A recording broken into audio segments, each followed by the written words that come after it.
Good evening, you're watching Estuary News. Coming up, we head to the classroom to find out how primary school pupils make the transition to secondary.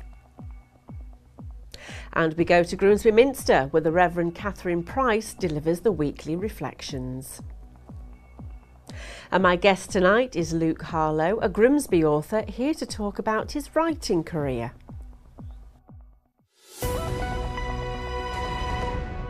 Erica.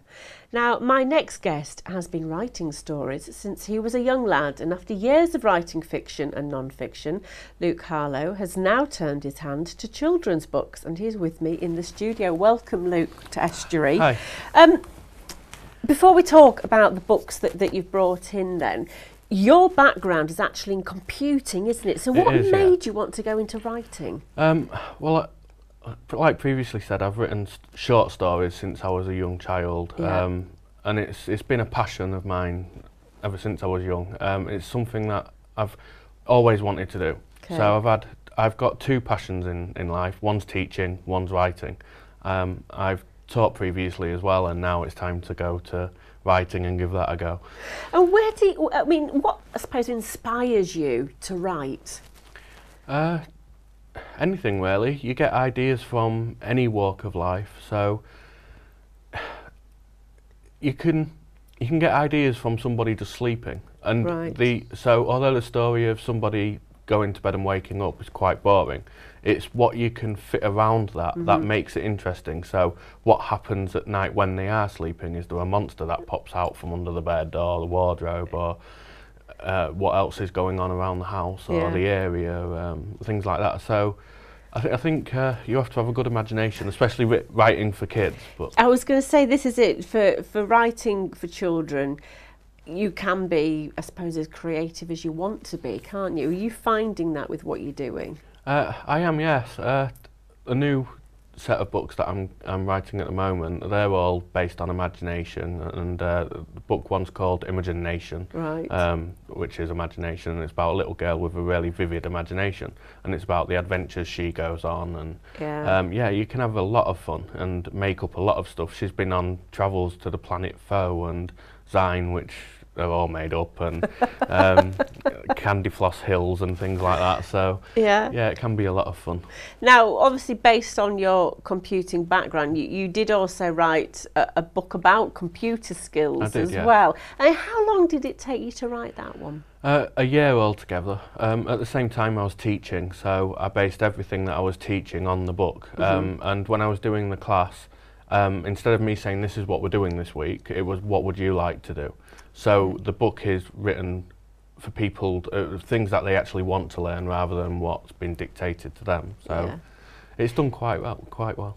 Now, obviously, you said that you've done teaching. You obviously did a computer degree. Did you ever envisage that you were going to go down this different path and end up writing? No, I thought I'd go to university, get a job, and that's it. I'm a graduate and earning lots of money, but it didn't work out that way.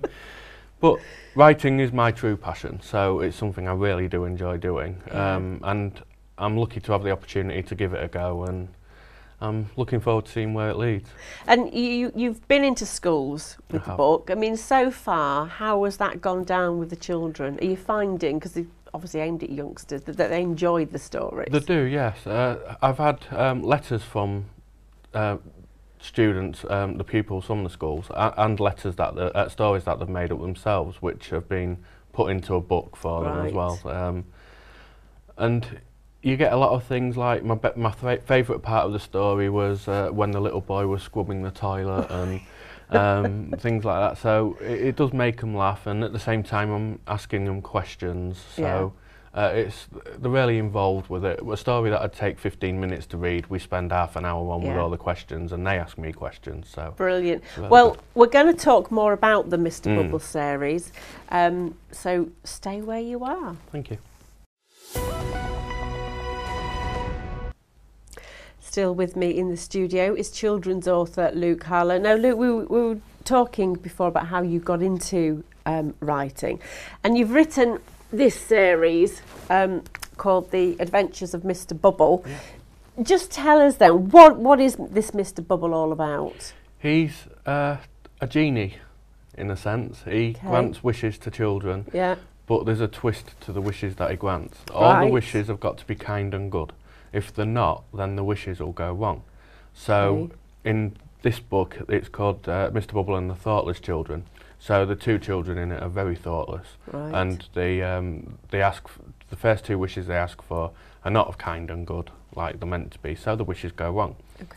Then they eventually learn their lesson, and on the last wish, they just want everything to be back how it was. They'll never be thoughtless again, and it goes from there. And they'll become kind and look after the mother. And oh, don't we all wish things like that?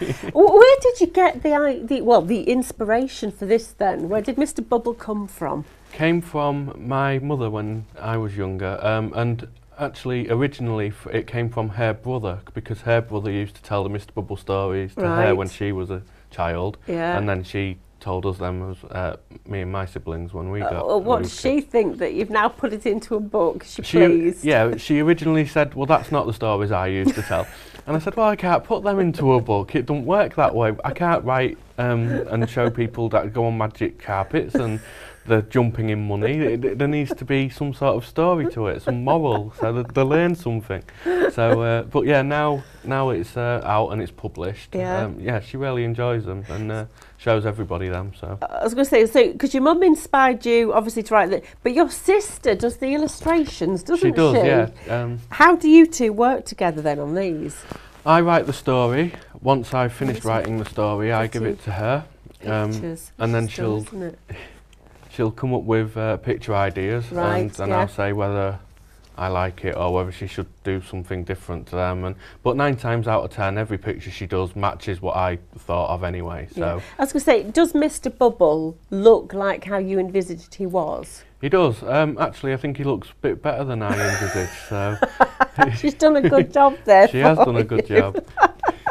Now, how many books have you got in the Mr. Bubble series? Currently 4. There's the storybook, a teacher's guidebook from when I'm going into schools, a colouring book and a Spot the Difference book. That all makes up the set. Coming up as well, in about 2 months' time, there'll be Mr. Bubble and the Greedy Triplets, and there'll be 3 books to that. There'll be the storybook, another Spot the Difference, and a colouring book as well. So. And like you say, the children that you've already shown this to are enjoying this series then, aren't they? They are, yeah. You get a really good response from people at schools. I've been to 4 schools altogether.